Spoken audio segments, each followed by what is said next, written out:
Assalamualaikum warahmatullahi wabarakatuh.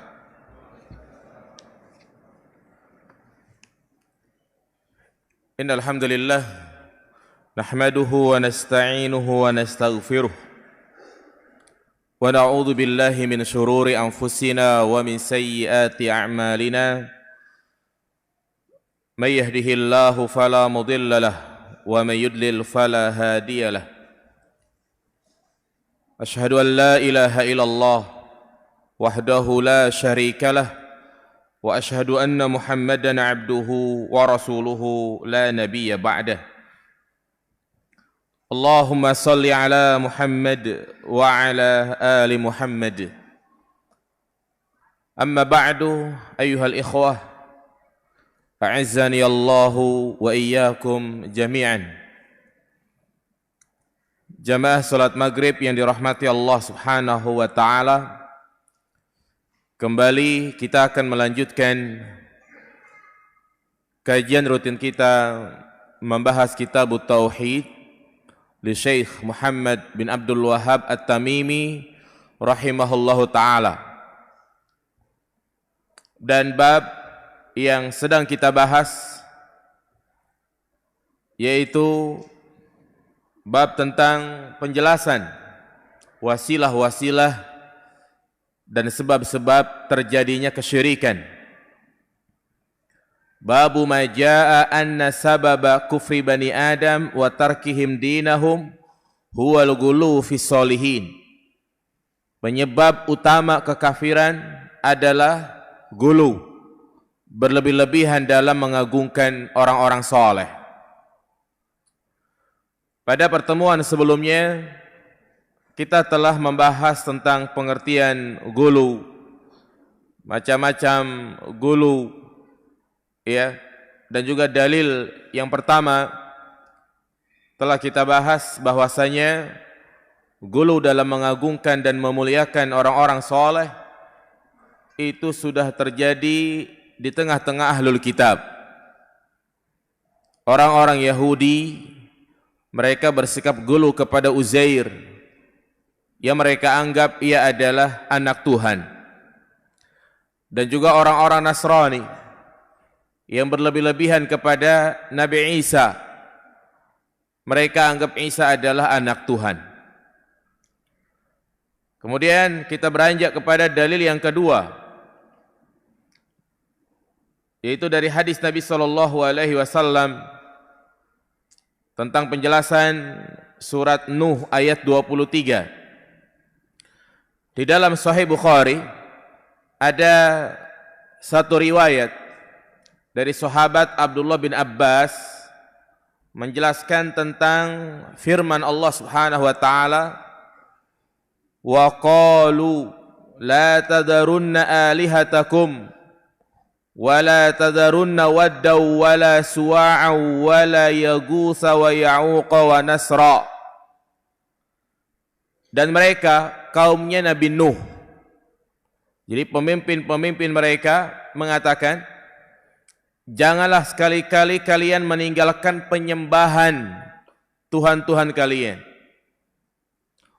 Wala tadarunna waddaw wala suwa'a wala yaghutsa wa ya'uqa wa nasra. Dan jangan pula kalian meninggalkan penyembahan ya atas Wad, Suwa, Yagus, Ya'uq maupun Nasr. Dan ini adalah nama-nama berhala yang mereka sembah.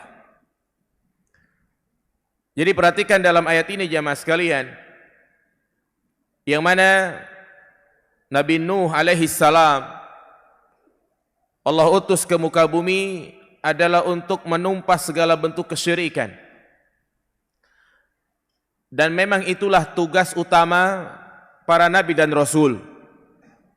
Rata-rata mereka diberikan tugas untuk memberikan peringatan. Sama seperti halnya Nabi kita Muhammad sallallahu alaihi wasallam. Yang pertama Allah perintahkan kepadanya adalah untuk memberikan peringatan. Ya ayyuhal muddassir kum fa'anzir. Yang namanya peringatan adalah meluruskan yang salah. meluruskan tradisi-tradisi yang sudah merebak di tengah masyarakat. Dan ini adalah tugas yang sangat berat. Makanya Nabi SAW setelah diturunkan ayat tersebut, beliau tidak pernah beristirahat. Artinya tidak pernah berhenti untuk berdakwah. Nah, demikian pula Nabi Nuh. Allah utus dia di tengah-tengah kaumnya yang mereka memiliki tradisi yang sangat buruk, yaitu mereka menyembah berhala. Ketika Nabi Nuh berdakwah kepada mereka agar mereka meninggalkan Tuhan-Tuhan mereka itu, maka satu sama lain di antara mereka saling mengingatkan, saling mewasiatkan, saling menasihati. Hei, kalian jangan tinggalin Tuhan-Tuhan kalian. Ya. Jangan tinggalkan wadaw wala suwa wala yagus. Hal ini menunjukkan kepada kita bahwasanya ahlul batil mereka juga saling mengingatkan satu sama lain agar tetap berada di atas kebatilannya. Ahlus syirik juga demikian.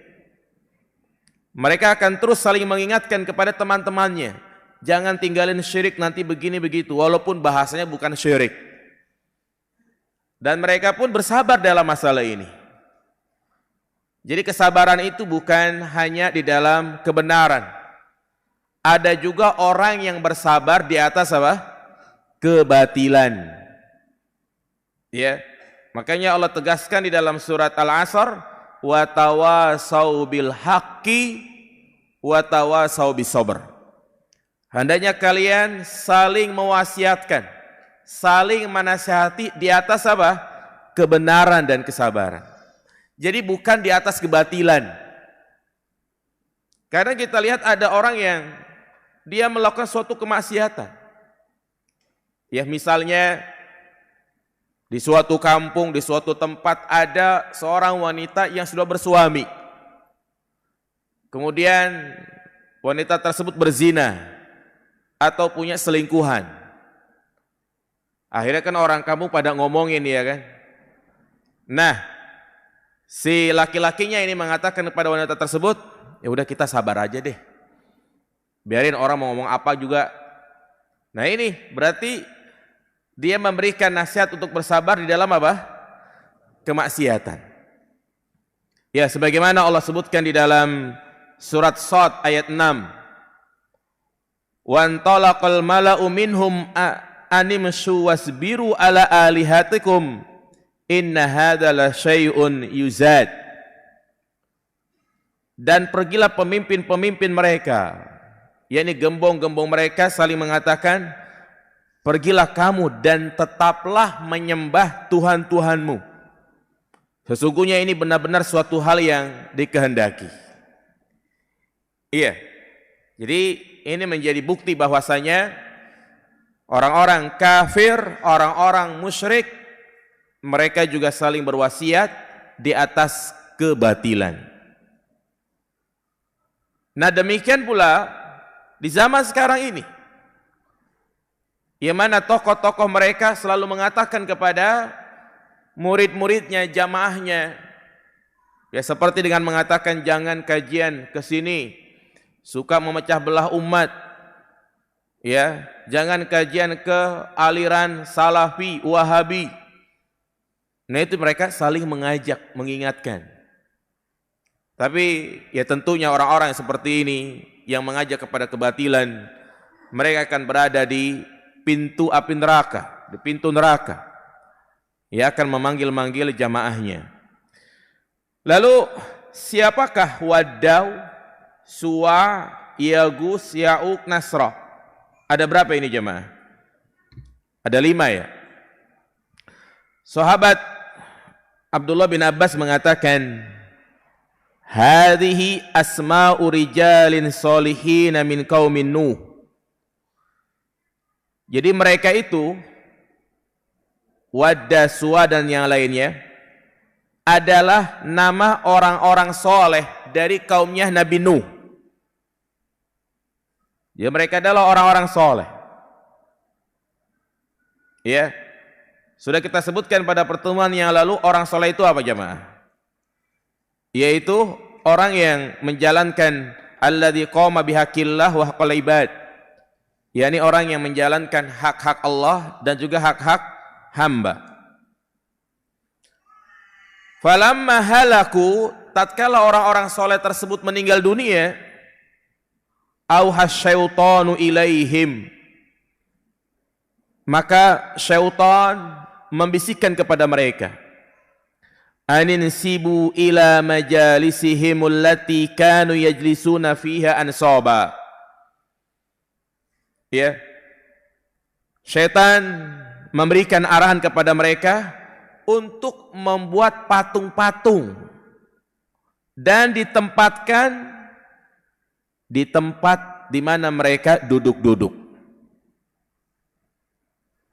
Wasammuha bi asma'ihim, dan membisikkan untuk memberikan nama-nama patung tersebut dengan nama-nama orang soleh tadi. Fafa'alu, ya, dan mereka pun menerima bisikan syaitan itu. Falam tu'bad, awalnya tidak diibadahi. Hatta idza halaka ulaika wa nusiyal ilmu ubidat. Dan setelah para pembuat patung itu meninggal, yakni generasi pertama sudah pada meninggal, ya, maka ilmu agama mulai dilupakan. Mulailah saat itu patung-patung disembah. Lihat di sini juga menunjukkan bagaimana kesabaran syaitan di dalam menyesatkan manusia. Dia tidak langsung menyuruh manusia untuk menyembah patung, karena mungkin dia kira tidak akan terjadi. Jadi syaitan menganggap itu tidak akan mungkin terjadi. Kenapa? Karena mungkin ilmu masih banyak. Ya, orang-orang yang paham tauhid masih banyak. Makanya syaitan itu baru beraksi lagi setelah generasi pertama hilang. Setelah generasi pertama sudah pada meninggal, baru syaitan menyuruh mereka untuk menyembahnya. Ini menunjukkan syaitan itu kalau menjerumuskan anak Adam melalui tahapan-tahapan. Iya. Seperti misalnya berzina. Makanya Allah katakan dalam Al-Quran, wala taqrabuz zina, janganlah kalian mendekati zina. Deketin aja nggak boleh, apalagi melakukan zina. Kenapa? Karena syaitan itu memberikan tahapan-tahapan. Diawali dengan perkenalan, tukaran akun, tukaran nomor, ya, kemudian teleponan, kemudian setelah itu janjian, barulah terjadi apa? Perzinahan. Sama syirik juga demikian. Ya. Jadi kesyirikan juga demikian. Makanya Imam Ibnu Qayyim mengatakan, qala ghairu wahidin minas salaf lamma matu akafu ala kuburihim thumma sawwaru tamasilahum thumma tala alaihimul amadu fa'abaduhum. Ibnu Qayyim mengatakan, banyak para ulama salaf mengatakan, setelah mereka itu meninggal, banyak orang yang berbondong-bondong mendatangi kuburan mereka. Lalu mereka membuat patung-patung mereka. Kemudian setelah itu waktu berjalan beberapa lama, akhirnya patung-patung tersebut disembah. 6. Kemudian perlu kita ketahui jamaah sekalian, berapa lama ya jarak antara Nabi Adam dengan Nabi Nuh. Yang kita tahu bahwasanya Nabi Nuh adalah Rasul yang pertama. Ya, berarti antara Nabi Adam dan Nabi Nuh itu belum ada Rasul. Karena memang tidak ada terjadinya kesyirikan. Adapun kalau ada Nabi, wallahu alam. Ya, tapi Rasul yang pertama adalah Nabi Nuh. Jadi jaraknya itu sangat jauh. Dijelaskan kana baina Adam wa Nuh asyratu qurun. Jadi jarak antara Adam dan Nuh itu 10 generasi. Dan satu generasi itu sama dengan 100 tahun. Iya, berarti jarak antara Nabi Nuh dengan Nabi Adam berapa tahun? 1000 tahun. Yang saat itu belum ada terjadi kesyirikan. Ya. Hatta idza tala alaihimul amadu hasalan niza wa tafarruq. Kemudian setelah berlalunya waktu barulah terjadi perpecahan, perselisihan. Ya, banyak orang-orang yang menyembah patung, menyembah berhala. Maka Allah Subhanahu wa taala mengutus nabi. Allah katakan dalam surat Al-Baqarah ayat 213, kanan nasu ummatan wahidah. Jadi dulunya manusia itu berada ya dalam keadaan bersatu, semuanya menyembah Allah Subhanahu wa taala. Maka terjadilah niza, perpecahan dan perselisihan. Fa ba'atsahallahu nabiyyina mubasysyirin wa mundzirin. Kemudian Allah Subhanahu wa taala mengutus para nabi ya untuk memberikan kabar gembira dan memberikan peringatan. Nah, jadi dalil ini juga menjelaskan kepada kita bahwasanya asal muasal terjadinya kesyirikan di muka bumi ini yaitu di zamannya siapa? Zaman Nabi Nuh. Ya. Jadi sebelumnya tidak terjadi kesyirikan. Dalam 10 kurun ini syaitan bersabar jamaah sekalian. Dan juga memang Allah Subhanahu wa taala mentakdirkan kepada syaitan dan iblis memiliki umur yang panjang. Bahkan mereka meminta agar ditangguhkan umurnya sampai kapan? Sampai hari kiamat. Dan kerjanya mereka adalah terus menggoda manusia. Ya. Nah, jadi itu penjelasan dari Al-Imam Ibnu Qayyim dan juga dari sahabat Abdullah bin Abbas. Kemudian ada faedah penting yang mungkin perlu kita sampaikan di sini, yaitu tentang tahapan-tahapan syaitan di dalam menggoda manusia. Al-Imam Ibnu Qayyim Al-Jauziyah menyebutkan di dalam kitabnya ya Ad-Da' wad-Dawa, kemudian juga dalam kitab yang lain, bagaimana tahapan syaitan itu menggoda manusia hingga akhirnya mereka melakukan penyimpangan yang sangat jauh. Iya. Yang pertama, syaitan senantiasa membisikkan kepada hati manusia agar mereka membangun kuburan dulu. Ini awalnya. Ya. Jadi membuat bangunan di atas kubur. Ya, seperti misalnya kayak pendopo, majelis taklim. Kemudian mereka pun beriktikaf di atasnya. Ini langkah awal.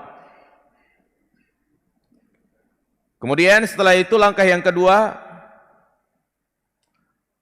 syaitan membisikkan mereka untuk berdoa di sisinya. Tapi syaitan belum langsung menyuruh berdoa kepada penghuni kubur.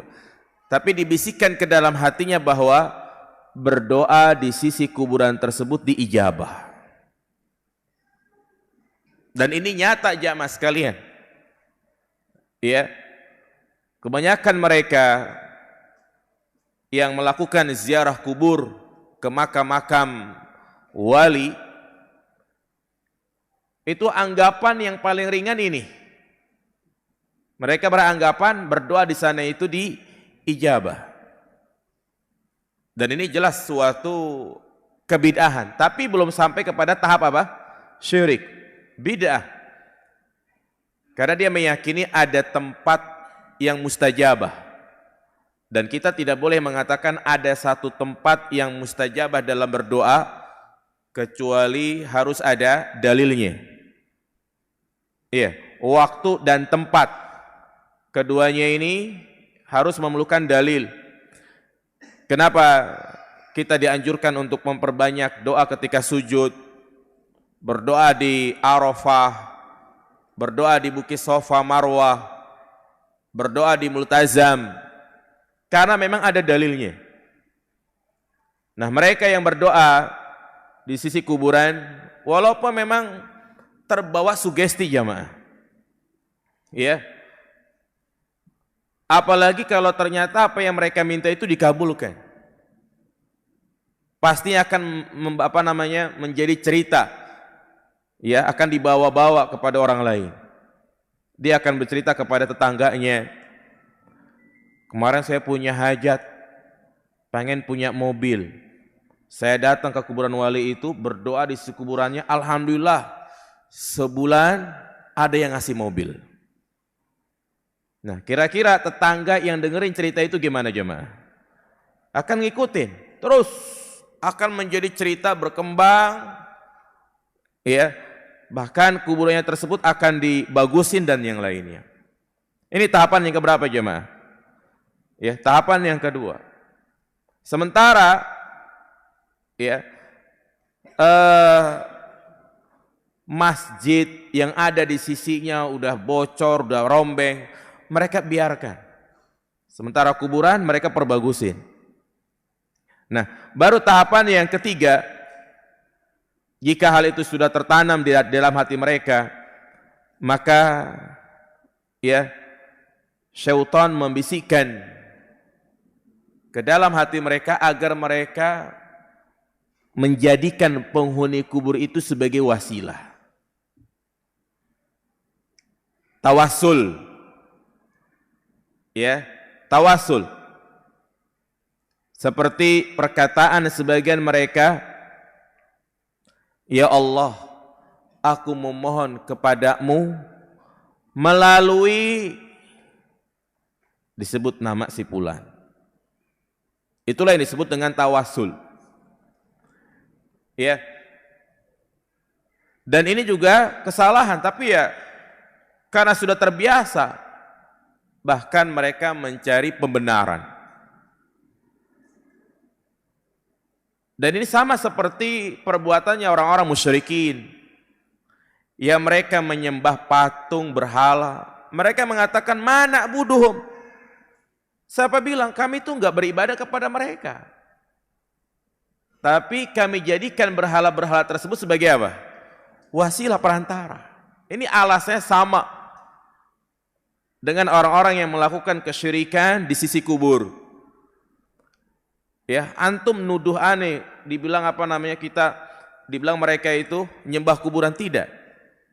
Mereka mengatakan hanya menjadikan penghuni kubur sebagai wasilah.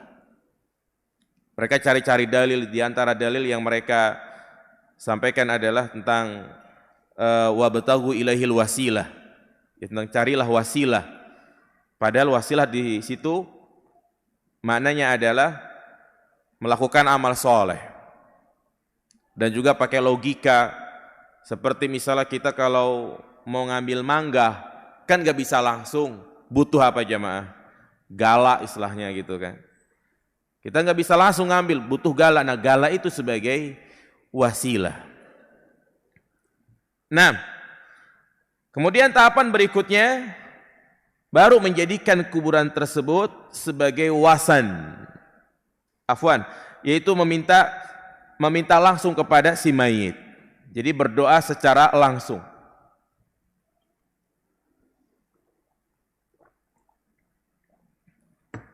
Iya. Membisikkan kepada mereka agar meminta, berdoa langsung kepada orang soleh tersebut. Nah, ini sudah di atas puncak kesyirikan dan kekufuran. Dan tahapan-tahapan ini terjadi tidak secara langsung jamaah sekalian.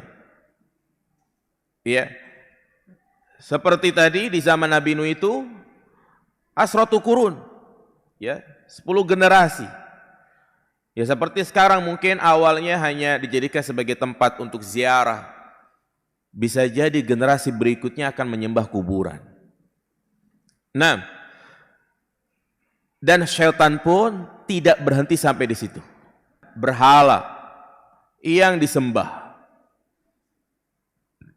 Mereka memperindah kuburan, dipasang lampu, memasang kain tirai, bahkan dibuat penginapan.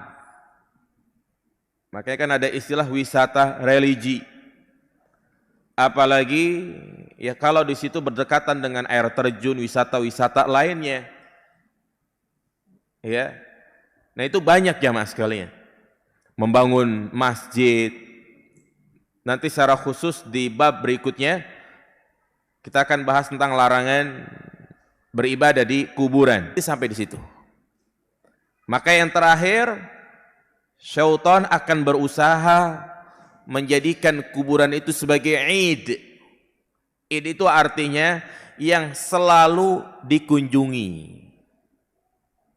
Jadi mereka terus mendatangi. Ya. Bahkan menjadi program tahunan, program bulanan. Demikianlah tipu daya syaitan. Ya, kelicikan syaitan. Yang mereka menjerumuskan manusia dengan penuh kesabaran. Ya, bersabar. Maka ahlul haq tentunya harus lebih bersabar. Lihat mereka-mereka yang terlibat dalam pemurtadan jamaah sekalian. Mereka mendatangi tempat-tempat gempa, ya kan? Dan mereka bersabar. Awal terjadinya bencana, itu kan semua orang ikut menggalang donasi, ya kan? Nah, kalau sudah nunggu kapan korban-korban itu membutuhkan, dibangunin rumah, ya nanti pada akhirnya menunjukkan kepada kita bahwa gulu kepada orang-orang soleh ini menjadi pintu dan sebab terjadinya kesyirikan. Jadi ada berapa tadi tahapan syaitan? Yang pertama apa? Hah? Iya, yang kedua. Yang ketiga. Iya, yang keempat langsung berdoa. Yang kelima, agar kuburan tersebut didatangin, dikunjungi dan yang lainnya. Jadi intinya demikian, dan terus akan berulang sampai terjadinya hari kiamat. Agama-agama kafir, Buddha, Hindu, mereka kan menyembah berhala jemaah sekalian, menyembah patung. Dan apa nama patungnya jemaah? Jujur, sosialnya tinggi, meninggal. Ya awalnya dibuatkan patung hanya untuk mengenang jasa mereka. Lama kelamaan disembah. Agama Konghucu dan yang lainnya. Iya, demikian pula kesyirikan yang terjadi di zaman Nabi SAW. Masih ingat nama-nama berhalanya? Kalau ini kan Wat, Suwa, Yagus. Kalau berhala yang disembah oleh orang-orang musyrikin adalah siapa? Latta, Uzza, Manat. Ya. Mereka ini juga awalnya adalah orang-orang soleh. Pernah kita bahas tentang Latta. Siapakah Latta? Latta adalah orang baik, dermawan, yang dia selalu hadir di tengah-tengah jamaah. Kemudian juga ya, kemudian dibuatkan patung. Kemudian kuburannya dikenang, perlu diberikan nama. Iya, tidak perlu diberikan nama. Jadi ada dua hukum yang berbeda antara memberikan tanda kalau itu adalah kuburan dengan dikasih batu nisan. Kuburan siapa aja? Maka kalau memberikan tanda kalau itu adalah kuburan, ini disyariatkan. Boleh. Agar kuburan tersebut tidak dihinakan, tidak diinjak-injak.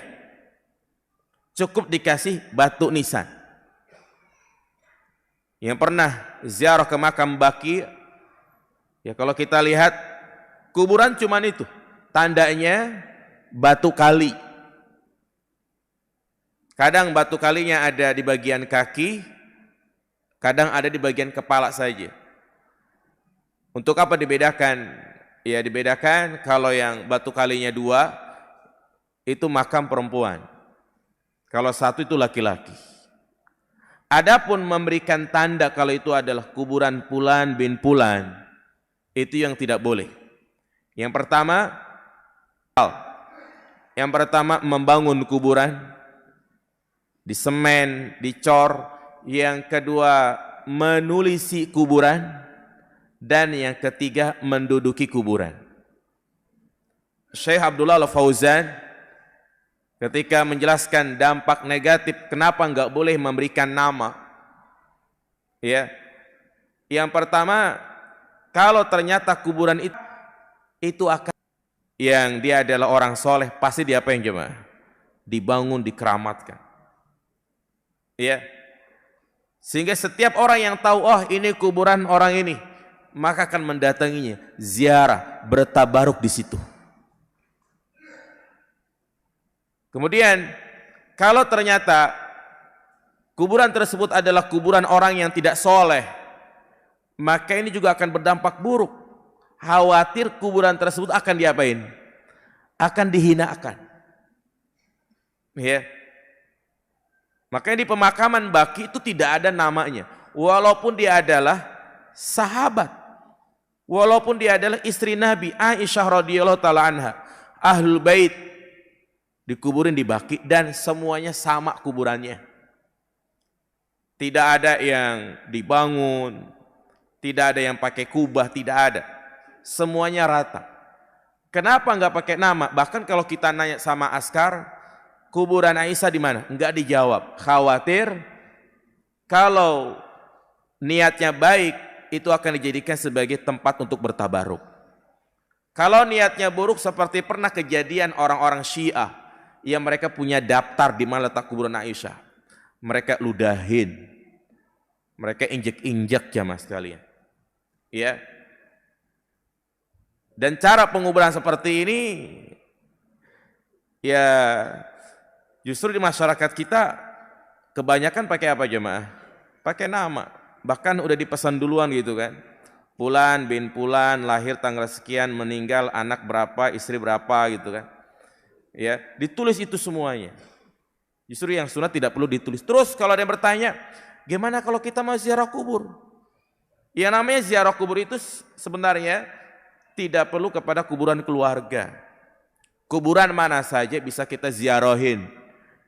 Karena ini banyak yang kita nggak paham tujuan ziarah kubur untuk apa.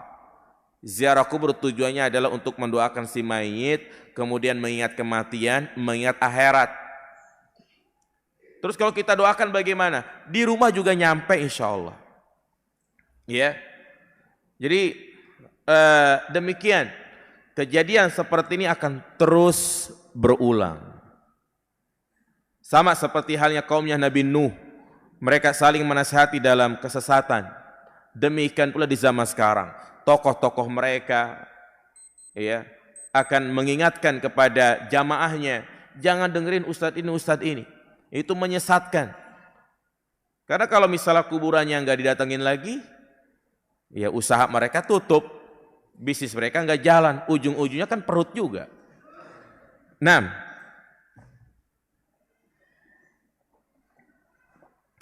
Kemudian jamaah dirahmati Allah Subhanahu wa taala, luput dari penjelasan pada dalil sebelumnya itu tentang gulu. Di sini ada faedah bagus sekali apa yang disampaikan oleh Syekh Muhammad bin Shalih Utsaimin dalam kitabnya Al-Qaulul Mufid tentang mafsadat gulu. Ya. Fanaha 'anil gulu fid din li'annahu yatadammanu mafasida katsiratan. Iya, azan dulu nanti kita sebutkan pada azan.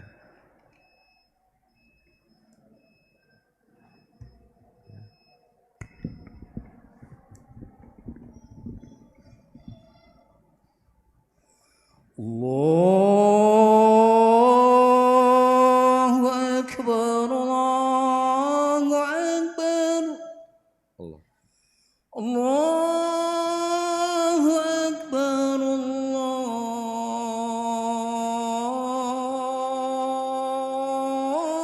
Allahu Akbar. Asyhadu an la ilaha illallah.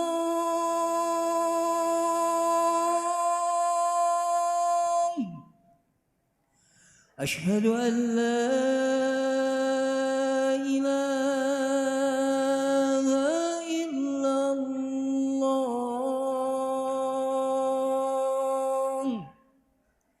Asyhadu anna Muhammadar Rasulullah.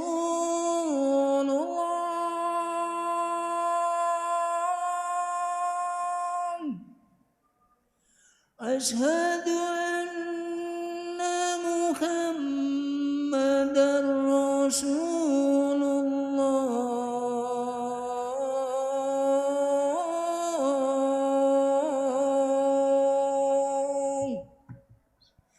Hayya 'alas salat.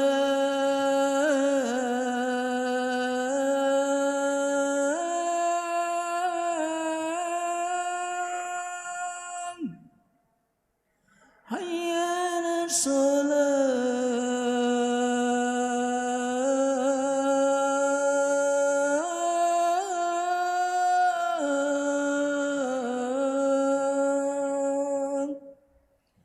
Hayya 'alal falah.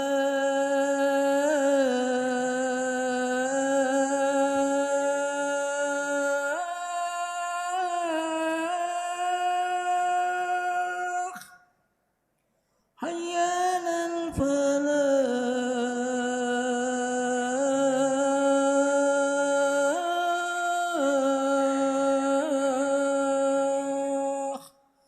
Allahu Akbar, Allahu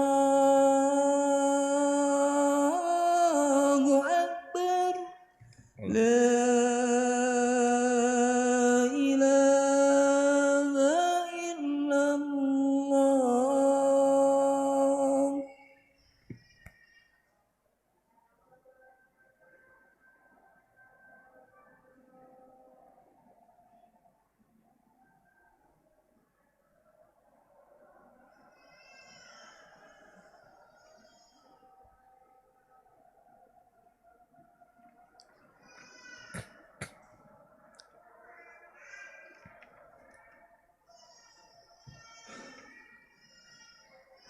Baik,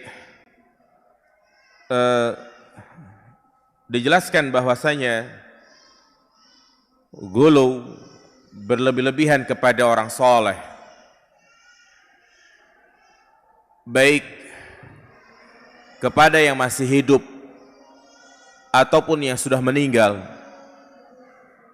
itu memiliki mafsadat yang sangat besar. Yang pertama, annahu tanzilu lil magluwi fih fauqa manzilatihi in kana madhan. Mengakibatkan menempatkan sesuatu di atas posisi yang semestinya jika gulunya itu adalah pujian. Mengakibatkan menempatkan sesuatu di atas posisi yang semestinya. Artinya, kepada orang-orang soleh kita dianjurkan untuk memuji, memuliakan, menghormati, ya, kepada ahlul ilm misalnya. Kita disuruh untuk memuliakan mereka dengan penuh adab ketika berada di majelis ilmu, menyimak, mencatat, ya. Kalau kita ketemu salaman dan menutup aib yang terjadi pada guru kita, itu sebagai bentuk memuliakan. Tetapi kalau sifatnya sudah berlebih-lebihan, maka inilah yang terlarang. Minumannya direbutkan, ya. Kemudian kalau ketemu harus sujud. Ada jamaah sekalian orang yang sampai merangkak untuk menuju gurunya. Yang kedua, annahu yuaddi ila ibadati hadzal maghluwi fih kama huwal waqi'u min ahli al-ghulu. Menyebabkan lahirnya ibadah kepadanya. Ya. Jadi akan menyebabkan orang yang dimuliakan itu diibadahi, disembah. Seperti kejadian yang menimpa orang-orang Nasrani. Mereka bersikap gulu kepada Nabi Isa hingga akhirnya mereka menyembahnya. Demikian pula yang dilakukan oleh orang-orang sufi yang ekstrim jamaah sekalian. Di dalam kitab At-Tarikh, di mana orang-orang sufi bertabaruk dengan kuburan Al-Hallaj. Al-Hallaj adalah seorang yang dikafirkan oleh para ulama karena keyakinan yang batil menyatakan Allah itu bersatu dengan makhluk. Tapi bagi mereka justru ini adalah tokoh, peran utama, ya, hingga kuburannya itu dikeramatkan. Ini akhirnya mereka beribadah di dalamnya. Kemudian yang ketiga, annau yasuddu an ta'zimillahi subhanahu wa ta'ala. Menghalangi untuk mengagungkan Allah subhanahu wa ta'ala. Yang seharusnya mereka agungkan Allah, tapi yang mereka agungkan adalah, ya, orang yang dilebihkan itu. Li'anna nafsa imma an tastaghilla bil batil au bil haq. Karena yang namanya hati ini jamaah sekalian, imma sibuk kepada yang batil atau kepada yang benar. Jika dia sibuk kepada makhluk, berarti dia meninggalkan pengagungan kepada Allah subhanahu wa ta'ala. Yang wajib justru ditinggalkan, yang syirik justru dikerjakan. Membuat orang tertipu jamaah. Jadi suatu yang hina, yaitu kesyirikan, dianggap ya ibadah yang paling mulia. Dan yang keempat, annal maghluf fihi in kana mawjudan fa innahu yazhu bi nafsihi. Jika yang diagungkan itu adalah orangnya masih ada, in kana mawjudan fa innahu yazhu bi nafsihi, menjadikan orang yang mengagungkannya itu, yang diagungkan itu apa? Sombong. Ya. Jadi dia sombong, ujub, merasa dirinya hebat dan yang lainnya. Jadi itulah 4 hal yang menjadi dampak buruk, ya, dari perbuatan gulu. Maka kita memohon kepada Allah Subhanahu wa taala agar kita diberikan taufik, ya, untuk tidak bersikap gulu kepada orang-orang soleh, kepada ahlul ilm, ya, kepada ustadz-ustadz, ya, agar ilmu itu menjadi berkah.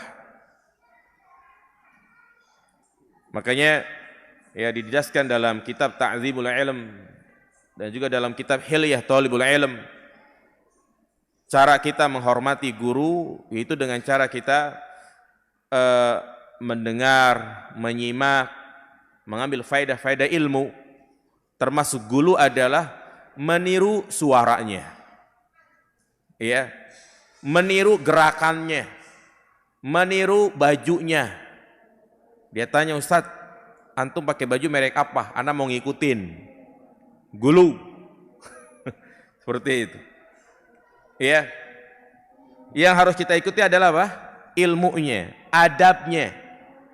Nah, itu mungkin yang bisa kita sampaikan ya berkaitan dengan gulu.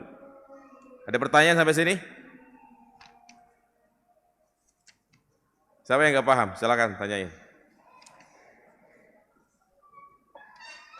Baik, kalau tidak ada kita cukupkan, insyaallah di pertemuan yang akan datang kita akan bahas dalil yang terakhir kalau nggak salah ini ya dari bab gulu. Baik, demikian.